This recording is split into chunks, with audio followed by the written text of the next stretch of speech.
ಎರಡನೇ ಅಧ್ಯಾಯದ 23ನೇ ಶ್ಲೋಕ. ನೈನಂ ಛಿಂದಂತಿ ಶಸ್ತ್ರಾಣಿ ನೈನಂ ದಹತಿ ಪಾವಕಃ ನ ಚೈನಂ ಕ್ಲೇದಯಂತ್ಯಾಪೋ ನ ಶೋಷಯತಿ ಮಾರುತಃ. ಪದಚ್ಛೇದ. ನ ಏನಂ ಛಿಂದಂತಿ ಶಸ್ತ್ರಾಣಿ ನ ಏನಂ ದಹತಿ ಪಾವಕಃ ನ ಚ ಏನಂ ಕ್ಲೇದಯಂತಿ ಆಪಃ ನ ಶೋಷಯತಿ ಮಾರುತಃ. ಈ ಹಿಂದೆ ಆತ್ಮತತ್ವದ ಬಗ್ಗೆ ನಿರೂಪಣೆ ನಡೀತಾ ಇತ್ತು. ಆ ಆತ್ಮನನ್ನ ಯಾರೂ ಕೂಡ ಕೊಲ್ಲಿಕ್ಕೆ ಸಾಧ್ಯವಿಲ್ಲ. ಹಿಂದೆ ಬಂದಿರತಕ್ಕಂಥ ಶ್ಲೋಕ ವಾಸಾಂಸಿ ಜೀರ್ಣಾನಿ ಯಥಾ ವಿಹಾಯ ನವಾನಿ ಗೃಹಾತಿ ನರೋಪರಾಣಿ ಅಂತ. ಹಳೆಯ ಬಟ್ಟೆಯನ್ನ ನಾವು ಹರಿದಿರುವಂತಹ ಮಲಿನವಾಗಿರುವಂತಹ ಹಳೆಯ ವಸ್ತ್ರವನ್ನ ಬಿಟ್ಟು ಹೊಸ ವಸ್ತ್ರವನ್ನ ಹೇಗೆ ಹಾಕೊಳ್ತೀವೋ ಅದೇ ರೀತಿಯಲ್ಲಿ ಪ್ರತಿಯೊಬ್ಬ ವ್ಯಕ್ತಿಯು ಕೂಡ ತಮ್ಮ ಜೀರ್ಣವಾದ ದುರ್ಬಲವಾದ ಇಂದ್ರಿಯಗಳು ದುರ್ಬಲವಾದ ದೇಹವನ್ನ ಪರಿತ್ಯಾಗ ಮಾಡಿ ಹೊಸ ದೇಹವನ್ನ ಪಡೆದುಕೊಳ್ಳಲೇಬೇಕು. ಅಲ್ಲಿ ಬಟ್ಟೆ ಹಾಕೊಳ್ಳುವಾಗ ಅದೇ ದೇಹ ಹೊಸ ಬಟ್ಟೆ ಹಾಕೊಳ್ತೇವೆ. ಅದೇ ತರ ಇಲ್ಲಿ ಅದೇ ಆತ್ಮನಿಗೆ ಬೇರೆ ಬೇರೆ ದೇಹಗಳು ಬರುತ್ತೆ ಹೊರತು ಆತ್ಮನಿಗೆ ಸಾವಿಲ್ಲ ಅನ್ನೋದನ್ನ ಕೃಷ್ಣ ಪರಮಾತ್ಮ 22ನೇ ಶ್ಲೋಕದಲ್ಲಿ ವಾಸಾಂಸಿ ಜೀರ್ಣಾನಿ ಎಂಬ ಶ್ಲೋಕದಲ್ಲಿ ನಿರೂಪಣೆಯನ್ನ ಮಾಡಿದ್ದ. ಆದರೂ ಕೂಡ ಕೆಲವೊಂದು ಪ್ರಶ್ನೆಗಳು ಬರುವಂತವುಗಳು. ಸ್ವಾಭಾವಿಕವಾಗಿ ಆತ್ಮನಿಗೆ ನಾಶ ಇಲ್ಲ. ಅಂದ್ರೆ ಈ ದೇಹದ ಮೂಲಕವಾಗಿ ಹುಟ್ಟೋದು ಸಾವು ಇದೆಲ್ಲ ಇದ್ದೇ ಇದೆ. ಹಾಗಾಗಿ ದೇಹದ ಮೂಲಕವಾಗಿ ಹುಟ್ಟೋದು ದೇಹದ ಮೂಲಕವಾಗಿ ಸಾಯೋದು ಅಂದ್ರೆ ಏನು? ಒಂದು ದೇಹದ ಒಳಗಡೆ ಆತ್ಮ ಪ್ರವೇಶ ಮಾಡದ ಅಂತ ಆದ್ರೆ ಅವನು ಹುಟ್ಟದ. ಆ ದೇಹದಿಂದ ಆತ್ಮ ಹೊರಗೋದ ಅಂದ್ರೆ ಅವನು ಸತ್ತ. ಅದರ ಮಧ್ಯದಲ್ಲಿ ಸುಖಗಳು ದುಃಖಗಳು ಈ ತರ ಎಲ್ಲ ಇದ್ದೇ ಇತ್ತು. ಅಥವಾ ಸಹಜವಾಗಿ ಸಾವು ಬರದೇ ಹೋದ್ರು ಕೂಡ ಆಕ್ರಮಣಗಳಿಂದಾಗಿ ಸಾವು ಬರಬಹುದೋ ಏನೋ. ಒಂದು ಮರ ಇದ್ದ ಹಾಗೆ ಇರತ್ತೆ, ಇದೇನೂ ಆಗಿಲ್ಲ. ಯಾರೋ ಒಂದು ಕತ್ತಿಯಲ್ಲಿ ಒಂದು ಕೊಡಲಿ ತುಂಡು ಮಾಡಿದ್ರೆ ಸಾಯತ್ತೆ. ಈ ತರ ಏನೋ ಒಂದು ದೊಡ್ಡ ಸುನಾಮಿಯಿಂದಲೋ ಅತಿವೃಷ್ಟಿ ಅನಾವೃಷ್ಟಿ ಯಾವುದರಿಂದಲೋ ಆತ್ಮನಿಗೆ ಸಾವು ಬರುತ್ತೋ ಏನೋ ಅಂತ ಪ್ರಶ್ನೆ ಬಂದ್ರೆ ಆ ರೀತಿಯಾದ ಸಾವುಗಳು ಕೂಡ ಇಲ್ಲ ಅನ್ನೋದನ್ನ ಕೃಷ್ಣ ಹೇಳ್ತಿದ್ದಾನೆ. ಏನಂ ಅಂದ್ರೆ ಇವನನ್ನು ಅಂತ ಅರ್ಥ. ಇವನನ್ನು ಅಂದ್ರೆ ಯಾರು? ನಮ್ಮ ಒಳಗೆ ಇರುವಂತ ಆತ್ಮನನ್ನು, ಜೀವಾತ್ಮನನ್ನು. ನ ಶಸ್ತ್ರಾಣಿ ಛಿಂದಂತಿ, ಶಸ್ತ್ರಗಳು ಇವನನ್ನ ಕೊಲ್ಲಿಕ್ಕೆ ಸಾಧ್ಯವಿಲ್ಲ. ಅಂದ್ರೆ ಹಿಂದೆ ಅರ್ಜುನ ಒಂದು ಮಾತಾಡಿದ್ದ, ನನಗೆ ವಿದ್ಯಾಭ್ಯಾಸವನ್ನ ಮಾಡಿಸಿಕೊಟ್ಟಂತವರೇ ಈ ದ್ರೋಣಾಚಾರ್ಯರು. ಕಥಂ ಭೀಷ್ಮಂ ಅಹಂ ಸಂಖ್ಯೆ ದ್ರೋಣಂ ಚ ಮಧು.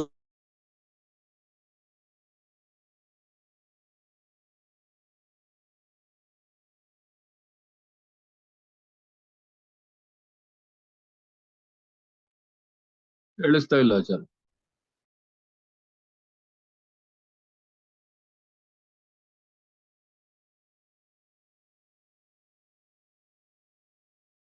ಸೂದನ ಭೀಷ್ಮ ಅಂದ್ರೆ ಇಶುಭಿ ಪ್ರತಿಯೋತ್ಸ್ಯಾಮಿ, ವಿನವನ್ನ ಹಿಡಿಯಲು ಕಲ್ತಿದ್ದೆ ಇವರಿಂದ, ಅಂತವರನ್ನ ನಾನಿವತ್ತು ಹೇಗೆ ಕೊಲ್ಲಿ ಅಂತ ಒಂದು ಮಾತಾಡಿದ್ದ. ಅದಕ್ಕೆ ಉತ್ತರ ನೈನಂ ಛಿಂದಂತಿ ಶಸ್ತ್ರಾಣಿ, ನಾನು ಶಸ್ತ್ರ ಪ್ರಯೋಗವನ್ನ ಮಾಡಿ ಇವರನ್ನ ಹೇಗೆ ಕೊಲ್ಲಲಿ ಅಂತ ನೀನು ದುಃಖ ಇತ್ತಲ್ಲ.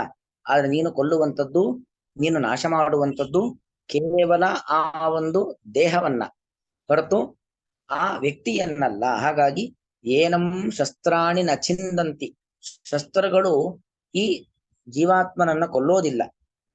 ಆ ಭೀಷ್ಮರ ದೇಹವನ್ನ ಅಥವಾ ದ್ರೋಣರ ದೇಹವನ್ನ ನೀನು ಕೊಲ್ಲಬಹುದೇ ಹೊರತು ಅದರೊಳಗೆ ಇರತಕ್ಕಂಥ ಆತ್ಮ ಇದ್ದಾನಲ್ಲ, ಆತ್ಮನನ್ನ ನೀನು ಕೊಲ್ಲುವಂಥದ್ದಲ್ಲ. ನೈನಂ ಛಿಂದಂತಿ ಶಸ್ತ್ರಾಣಿ ನ ಏನಂ ದಹತಿ ಪಾವಕಃ. ಪಾವಕ ಅಂದ್ರೆ ಅಗ್ನಿ. ಅಗ್ನಿಯ ಕೆಲಸ ಏನು? ಸುಡುವಂಥದ್ದು ಅಗ್ನಿಯ ಕೆಲಸ. ಆದರೆ ಆ ಅಗ್ನಿ ಈ ಜೀವಾತ್ಮನನ್ನ ಸುಡೋದಿಲ್ಲ. ಅಗ್ನಿ ಏನೇ ಇದ್ರೂ ಕೂಡ ದೇಹವನ್ನ ಸುಡತ್ತೆ ಹೊರತು ದೇಹದ ಒಳಗಿನ ಆತ್ಮನನ್ನ ಅಗ್ನಿ ಸುಡ್ಲಿಕ್ಕೆ ಸಾಧ್ಯವಿಲ್ಲ. ಆ ಆತ್ಮನಿಗೆ ಒಂದು ಭೌತಿಕ ರೂಪವೇ ಇಲ್ಲ, ಅಭೌತಿಕವಾದ ಒಂದು ವಸ್ತು, ನಾನ್ ಫಿಸಿಕಲ್, ಭೌತಿಕವಾದ ಅಸ್ತಿತ್ವ ಇಲ್ಲ. ಫಿಸಿಕಲ್ ಎಕ್ಸಿಸ್ಟೆನ್ಸ್ ಅನ್ನೋದು ಆತ್ಮನಿಗೆ ಇಲ್ಲ. ಆತ್ಮನಿಗೆ ಭೌತಿಕವಾದ ಅಸ್ತಿತ್ವನೇ ಇಲ್ಲ ಅಂತ ಆದ್ಮೇಲೆ ಭೌತಿಕ ವಸ್ತುಗಳು ಸುಡೋದಾಗ್ಲಿ, ತುಂಡು ಮಾಡೋದಾಗ್ಲಿ, ಒಣಗಿಸೋದಾಗ್ಲಿ ಒದ್ದೆ ಮಾಡೋದಾಗ್ಲಿ ಯಾವುದು ಕೂಡ ಸಾಧ್ಯನೇ ಇಲ್ಲವಲ್ಲ. ಹಾಗಾಗಿ ನೈನಂ ದಹತಿ ಪಾವಕಃ ಪಾವಕಃ ನ ಏನಂ ದಹತಿ, ಈ ಆತ್ಮನನ್ನ ನಾ ದಹತಿ ಸುಡೋದಿಲ್ಲ. ನಚೇನಂ ಕ್ಲೇದಯಂತ್ಯಾಪಹ ಆಪಹ ಆಪಹ ಅಂದ್ರೆ ನೀರು, ನೀರೇನ್ ಮಾಡುತ್ತೆ ಒದ್ದೆ ಮಾಡುತ್ತೆ. ವಿಪರೀತ ಒದ್ದೆ ಮಾಡಿ ಶೀತ ಕೊಟ್ಟು ಕೊಂದೇ ಬಿಡಬಹುದು. ಆದರೆ ಅದೆಲ್ಲ ದೇಹಕ್ಕೆ ಹೊರತು ಆತ್ಮನನ್ನ ಈ ನೀರು, ನಾವೇನು ಲೋಕದಲ್ಲಿ ಭೌತಿಕವಾದಂತಹ ಪಂಚಭೂತಗಳಲ್ಲಿ ಒಂದಾಗಿರುವಂತಹ ಜಲವನ್ನ ಕಾಣ್ತೇವೆ, ಆ ಜಲ ಆತ್ಮನನ್ನ ಏನ್ ಮಾಡ್ಲಿಕ್ಕೆ ಸಾಧ್ಯವಿಲ್ಲ, ಒದ್ದೆ ಮಾಡ್ಲಿಕ್ಕೆ ಸಾಧ್ಯವಿಲ್ಲ. ಆಪಹ ಅಂದ್ರೆ ನೀರು ಅಂತ. ನ ಕ್ಲೇದಯಂತಿ, ನ ಕ್ಲೇದಯಂತಿ ಅಂದ್ರೆ ಒದ್ದೆ ಮಾಡೋದಿಲ್ಲ. ನಶೋಷಯತಿ ಮಾರುತಃ, ಮಾರುತ ಗಾಳಿ, ಗಾಳಿಯ ಸ್ವಭಾವ ಏನು, ಚೆನ್ನಾಗಿ ಗಾಳಿ ಬೀಸಿ ಒಣಗಿಸಿ ಬಿಡುವಂಥದ್ದು. ಈಗ ನಾವು ಸಂಧ್ಯಾ ವಂದನೆಯಲ್ಲಿ ಒಂದು ಪ್ರಕ್ರಿಯೆಯನ್ನ ಮಾಡುತ್ತೇವೆ, ಪಾಪಪುರುಷ ವಿಸರ್ಜನೆ ಅಂತ. ಹೊಟ್ಟೆಯ ಎಡಭಾಗದಲ್ಲಿ ಇದ್ದಂತ ಪಾಪಪುರುಷನನ್ನ ಅವನನ್ನ ನಮ್ಮ ನಾಭಿ ಪ್ರದೇಶಕ್ಕೆ ತಂದು ನಾಭಿಯಲ್ಲಿ ವಾಯುವಿನ ಮೂಲಕವಾಗಿ ಒಣಗಿಸಿ ಅಂದ್ರೆ ಅವನ್ನ ಡ್ರೈ ಮಾಡಿ ಅಗ್ನಿಯ ಮೂಲಕವಾಗಿ ಸುಟ್ಟು ಮತ್ತೆ ಮೂಗಿನ ಮೂಲಕವಾಗಿ ಅವನ ಭಸ್ಮವನ್ನು ಹೊರಹಾಕಿ ಮತ್ತೆ ನಾವು ಅಮೃತ ವೃಷ್ಟಿಯಿಂದಾಗಿ ಸ್ನಾನ ಮಾಡುವಂತ ಒಂದು ಮಂತ್ರಗಳನ್ನ ಹೇಳಿ ಆ ಪಾಪಪುರುಷನನ್ನ ಮೊದಲು ಒಣಗಿಸೋದು, ಒಣಗಿಸಿದ ನಂತರದಲ್ಲಿ ಸುಡೋದು, ಆ ಸುಟ್ಟ ನಂತರದಲ್ಲಿ ಆ ಅವನನ್ನ ಅವನ ಭಸ್ಮವನ್ನ ಹೊರಗೆ ಹಾಕೋದು, ಈ ಪ್ರಕ್ರಿಯೆ ಮಾಡುತ್ತೇವೆ. ಹಾಗೆ ಈ ಆತ್ಮ ಇದ್ದಾನಲ್ಲ, ಆತ್ಮನನ್ನ ಗಾಳಿ ಒಣಗಿಸತ್ತಾ ಅಂತ ಕೇಳಿದ್ರೆ ನ ಶೋಷಯತಿ ಮಾರುತಃ, ಮಾರುತಃ ನ ಶೋಷಯತಿ. ಈ ಒಂದು ಭೂತವಾಯು ಅಂತ ಏನಿದೆ ಅದು ಆತ್ಮನನ್ನ ಒಣಗಿಸ್ಲಿಕ್ಕೂ ಕೂಡ ಸಾಧ್ಯವಿಲ್ಲ, ಆತ್ಮನನ್ನ ಒಣಗಿಸ್ಲಿಕ್ಕೆ ಸಾಧ್ಯವಿಲ್ಲ. ಯಾಕಂದ್ರೆ ವಾಯು ಈಗ ನಮ್ಗೆ ಚಳಿಗಾಲದಲ್ಲಿ ವಿಪರೀತ ಆ ಗಾಳಿ, ಚಳಿ ಮಿಶ್ರಿತವಾದ ಗಾಳಿ ಬೀಸುವಂತ ಪ್ರದೇಶದಲ್ಲಿ ನಮ್ಮ ಮೈಯೆಲ್ಲ ಒಣಗತ್ತೆ, ಒಣಗಿ ಒಡೆಯಕ್ಕೆ ಶುರುವಾಗತ್ತೆ. ಅದೆಲ್ಲ ದೇಹಕ್ಕೆ ಹೊರತು ಆತ್ಮನನ್ನ ಸುಡೋದಿಲ್ಲ, ಆತ್ಮನನ್ನ ತುಂಡು ಮಾಡೋದಿಲ್ಲ, ಆತ್ಮನನ್ನ ಒದ್ದೆ ಮಾಡೋದಿಲ್ಲ, ಆತ್ಮನನ್ನ ಒಣಗಿಸುವುದಿಲ್ಲ. ಹಾಗಾಗಿ ನಮಗೇನೋ ಒಂದು ಗಾಯ ಆಗೋದಿರಬಹುದು, ಅಥವಾ ನಾವು ಅಳೋದಿರಬಹುದು, ನಮ್ಮ ಮೈ ವಿಪರೀತವಾದ ತಂಪು ಗಾಳಿಗೆ ಅದು ಬಿರುಕು ಬಿಡೋದಿರಬಹುದು, ತೇವಾಂಶ ಕಡಿಮೆಯಾಗಿ ಅದು ಒಡೆಯೋದಿರಬಹುದು. ಅದೆಲ್ಲ ಕೂಡ ದೇಹಕ್ಕೆ, ಪಾಂಚಭೌತಿಕವಾದ ದೇಹದ ಮೇಲೆ ಮಾತ್ರ ಪಂಚಭೂತಗಳ ಪ್ರಯೋಗ ಆಗತ್ತೆ ಹೊರತು ಪಂಚಭೂತಗಳ ಸಂಪರ್ಕ ಇಲ್ಲದ ಅಥವಾ ಪಂಚಭೂತಗಳಲ್ಲದ ಆತ್ಮ ಅನ್ನೋದು ಅದು ಅಪ್ರಾಕೃತ. ಯಾವುದು ಪ್ರಾಕೃತವೋ ಅಲ್ಲಿ ಮಾತ್ರ ಪಂಚಭೂತಗಳ ಒಂದು ಸಂಪರ್ಕ ಇರುತ್ತೆ.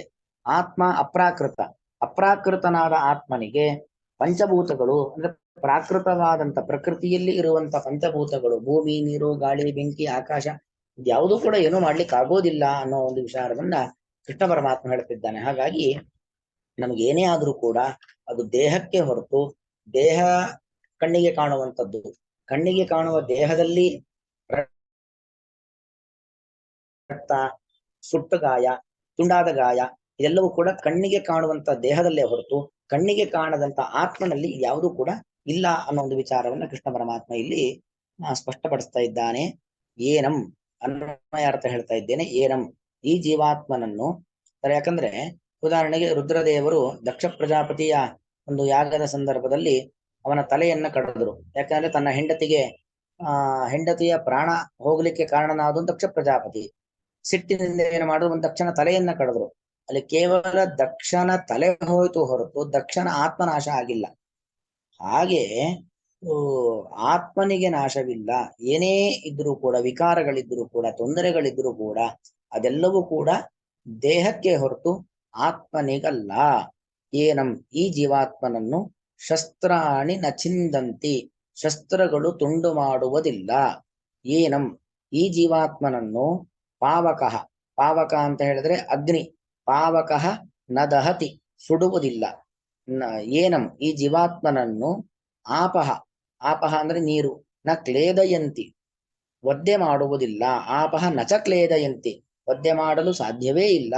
ಮಾರುತಃ ಗಾಳಿಯು ನ ಶೋಷಯತಿ ಒಣಗಿಸುವುದಿಲ್ಲ. ಅಂತೂ ಆತ್ಮನಿಗೆ, ಅಪ್ರಾಕೃತನಾದ ಆತ್ಮನಿಗೆ ಪ್ರಾಕೃತ ಪದಾರ್ಥಗಳಿಂದ ಯಾವ ತೊಂದರೆಯೂ ಕೂಡ ಇಲ್ಲ ಅನ್ನೋ ಒಂದು ವಿಚಾರವನ್ನ ಭಗವಂತ ಅರ್ಜುನನನ್ನ ನಿಮಿತ್ತೀಕರಿಸಿಕೊಂಡು ನಮ್ಮೆಲ್ಲರಿಗೂ ಕೂಡ ಇಲ್ಲಿ ಹೇಳ್ತಾ ಇದ್ದಾನೆ.